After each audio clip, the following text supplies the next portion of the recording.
ঝমঝমিয়ে বৃষ্টি, আর সেই বৃষ্টির মধ্যেই দুই হাতে ব্যাগ নিয়ে স্টেশনের দিকে এগিয়ে চলেছেন এক সাধারণ গৃহবধূ।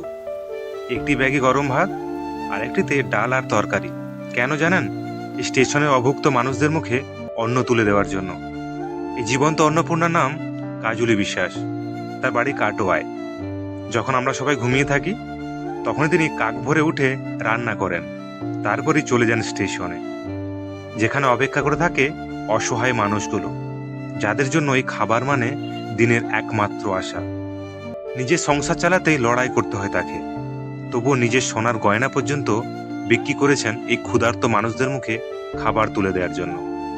আজকের এই কলিযুগে তিনি যেন সত্যিই জীবন্ত অন্নপূর্ণা। পরম স্নেহে যখন তিনি সবার হাতে খাবার বাড়িয়ে দেন, তখন এই দৃশ্যগুলো ভরে ওঠে মানবতার উজ্জ্বল আলোয়।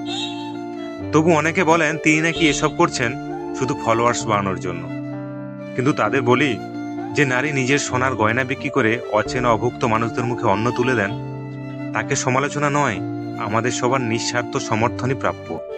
কারণ এই সমর্থনই তাকে শক্তি দেবে, যাতে তিনি সোশ্যাল মিডিয়ার মাধ্যমে আরও অনেক অসহায় মানুষের মুখে খাবার তুলে দিতে পারেন। কাজল বিশ্বাস প্রমাণ করেছেন ভালোবাসা আর মানবতাই সবচেয়ে বড় ধর্ম। তিনি আমাদের শিখিয়েছেন অল্প সামর্থ্যেও অনেক বড় পরিবর্তন আনা যায়। এরকম অনুপ্রেরণামূলক গল্প যদি আপনাদের সত্যি ভালো লেগে থাকে, তাহলে আমাদের চ্যানেল অজানা ডায়েরির পাশে থাকুন। আর ভিডিওটি ভালো লাগলে লাইক, কমেন্ট আর